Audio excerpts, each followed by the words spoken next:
Welcome all to this new session of pharmacokinetics tutorial.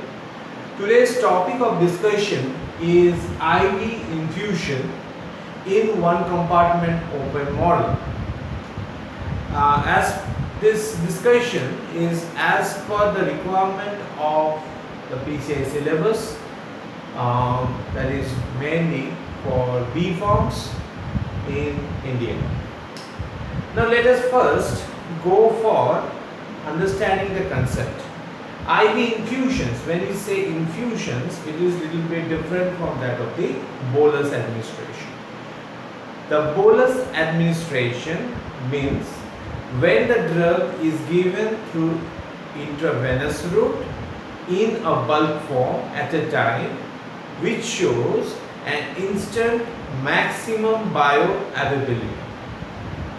Whereas for IV infusion, it is a continuous process generally used to prescribe large volume parenterals.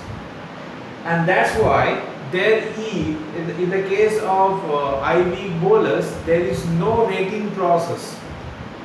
Whereas for IV infusion, you cannot say it is having an exact first order rating process as most conveniently seen in extravascular, but it has a zero order constant rating process and a first order elimination rate out process.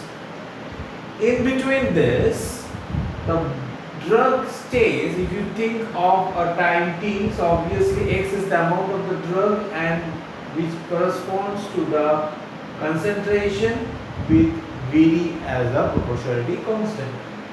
On the other hand, there is a part called as steady state concentration. If you see in IV, it is maximum dose is achieved and it starts to fall down with the time.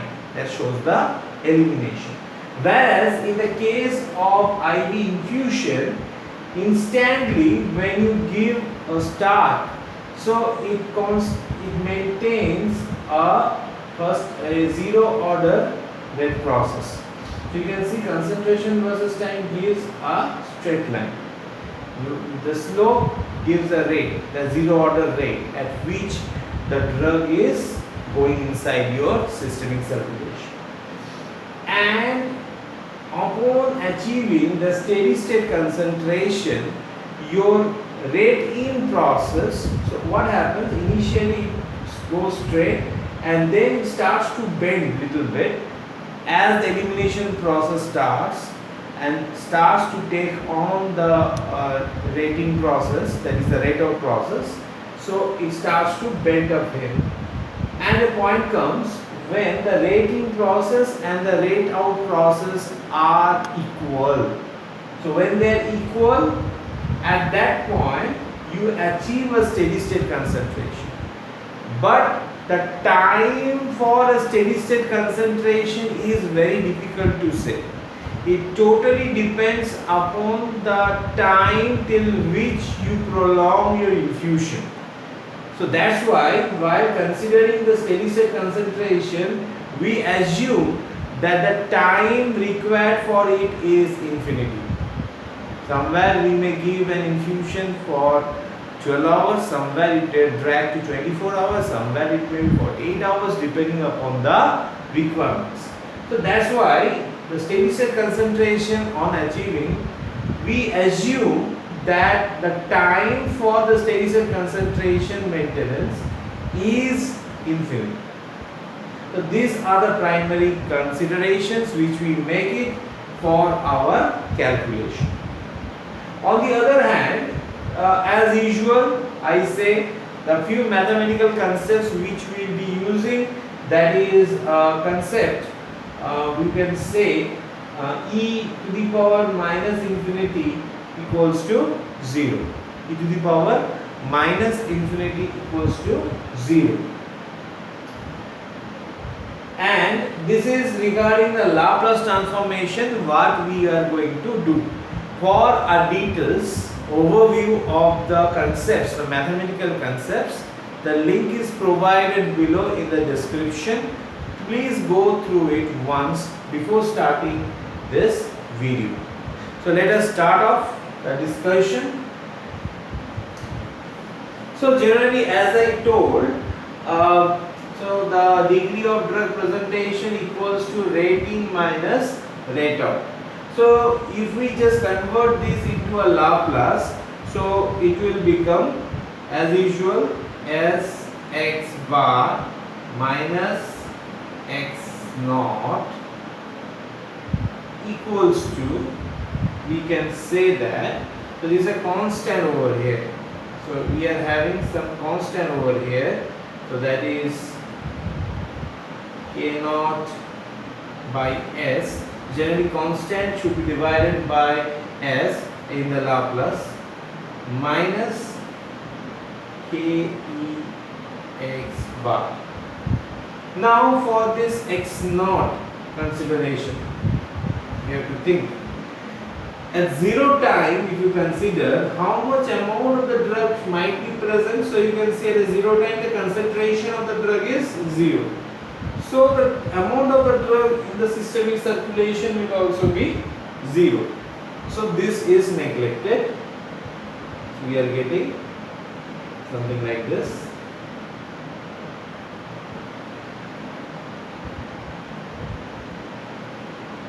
Bring it over this side. Take x bar common.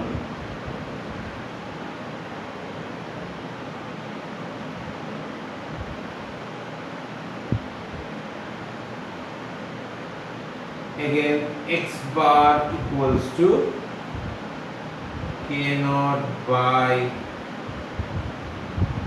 S into S plus K E. So you can see this Laplace formation is somewhat similar to this A by S plus S plus A. This can be written as A by small a 1 by e to the power minus AT.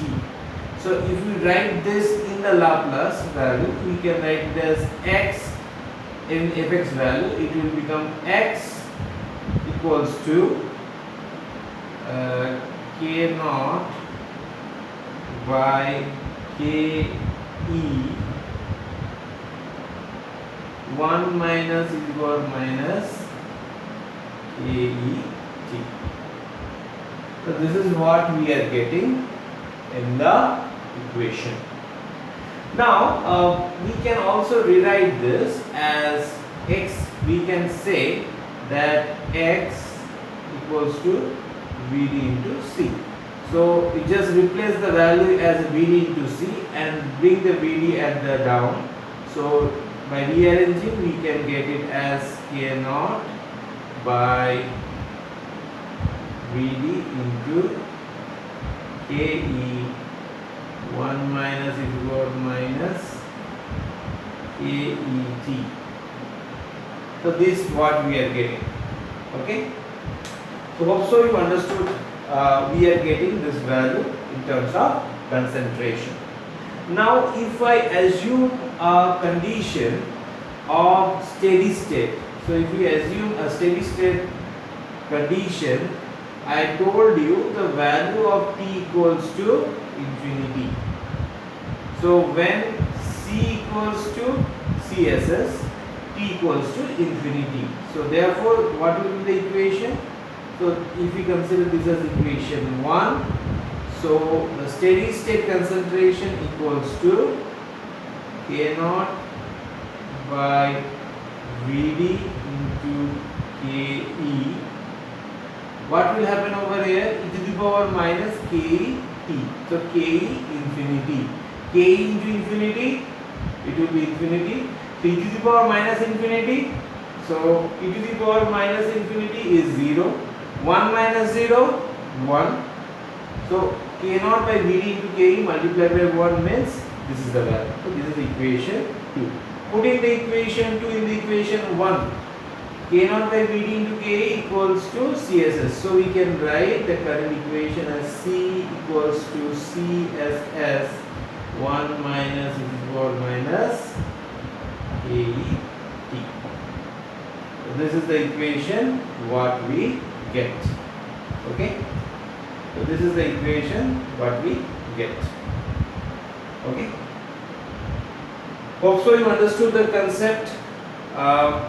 Probably it will not be that much difficult for you.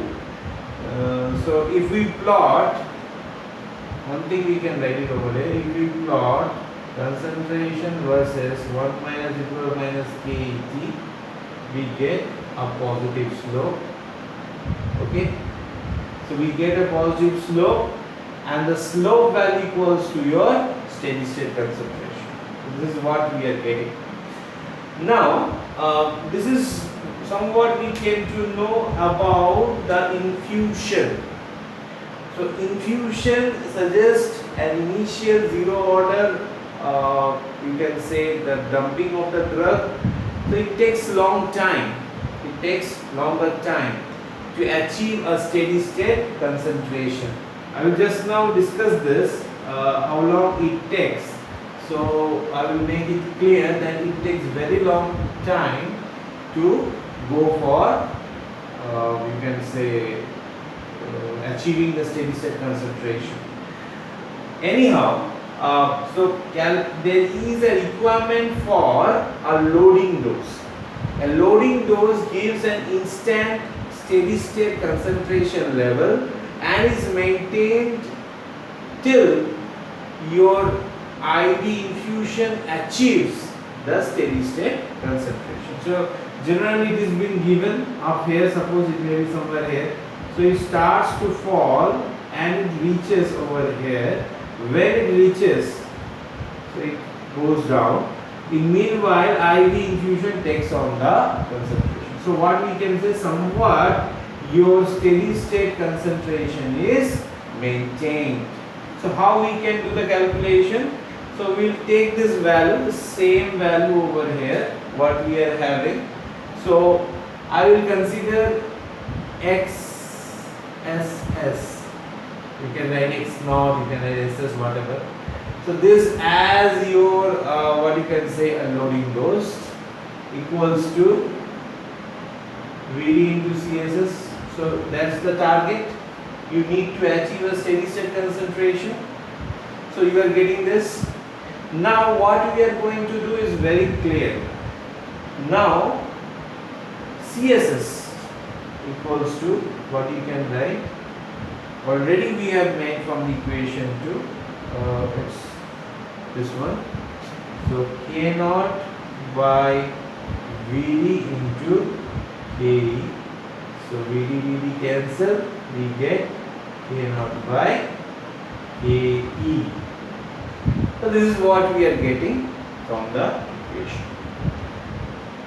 So as I told you initially that in order to achieve a steady state concentration, it takes long time. This time is being measured with the respect of half-life. So how we are going to measure, I will just make it a point. So please note it down. So we have our general equation as you can see, C equals to CSS 1 minus e to the power minus KE. Okay. So what we can see over here is very simple, that KE is a first order kinetics, can be written as 0.693 by T half. Yes or no? We can write it 0.693 by T half. So obviously 1 minus e to the power minus so minus will be there, 0.693 into T is there, T half is at the bottom. So we can write like this. What we are doing in the next step, we are considering T by T half equals to N for our understanding purpose. And e to the power, you can say minus 0.693, if you just calculate, you will get that e to the power minus 0.693 equals to 0.5. So you can write 1 minus 0.5 to the power n. Lot of the time in the exam they ask you to derive this, so you can derive it this way. So it's just 3 to 4 lines derivation. But I am not going to end up over here. I want to show you how long it takes. So I am going to say how long it takes means how long time it takes is equal to n into t half. How many t halves are required to achieve the steady state concentration. I will just show, or I will show one example of when, how long it takes to achieve 90% of steady state concentration. 90%. Up to 90% of the steady state concentration, how much time is required. So let us consider 90% of CSS equals to C equals to 0.9 CSS. Okay. Put this value in this above equation, so we can write 0.9 CSS. C value is the CSS is same value. CSS 1 minus same thing I am just keeping 0.5 to the power n. CSS cancelled. 0.5 n moves over here. Okay, 0.5 n moves over here, and 1 minus 0.9. So how much this will be equal to 0.1. Hope so. Taking log to both the sides, so it will become n log 0.5 equals to log 0.1. So if we just derive it, so this value n, you can see the value of this n will be 3.32. You can just calculate it. I am just not going in depth. 3.32. Likewise, I am just showing. So to achieve, if you say the time required is 3.32 t halves. So if you consider this as your zero time, so you can say this as a t half, that is 50% to achieve your goal of steady state concentration by infusion.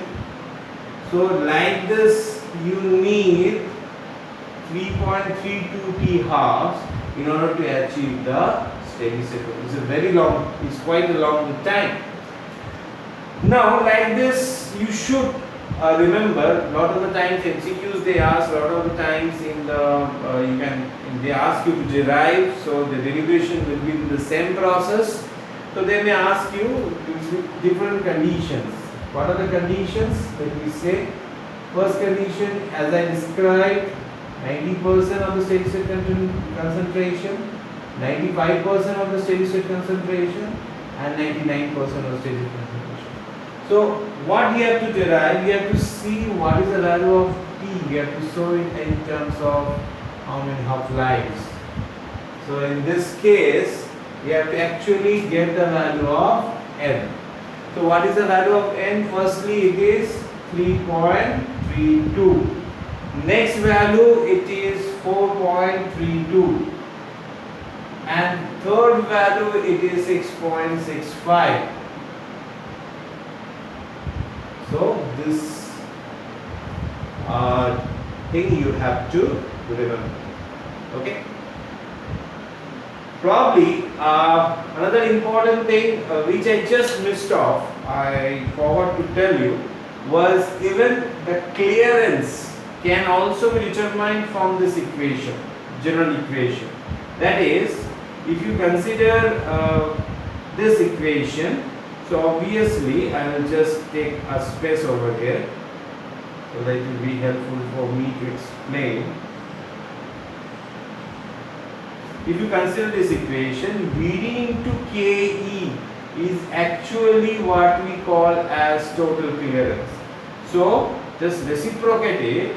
So you can write total clearance equals to, so better you can go with the steady state or you can go with the normal concentration, anywhere you can just take it. So if I go with the steady state also, it will work out. So for steady state, the value you can say it will be like K naught by, you can say, steady state concentration. And if we go for what you call general equation, so it will become total clearance equals to K naught by C into 1 minus E to the power minus PAE T. So this is what you should know about the IV infusion. The numericals from the IV infusion are very important and frequently asked. They ask you to derive this, and they will ask you to show proof C equals to CSS 1 minus 0.5 to the power n, where n equals to T by T half. That's what exam question. They may also ask you how much time required to achieve 90% of the steady state concentration, 95 or 99. And there are other numericals. So this derivation, try to remember, try to practice it. If you practice it multiple times, it will be easier for you to get into the matter. Hope so you understood the concepts very clearly, and just go through the previous we can say video regarding the mathematical concept, then you can understand how we are working out with the Laplace principle. So here what we have to say, thank you.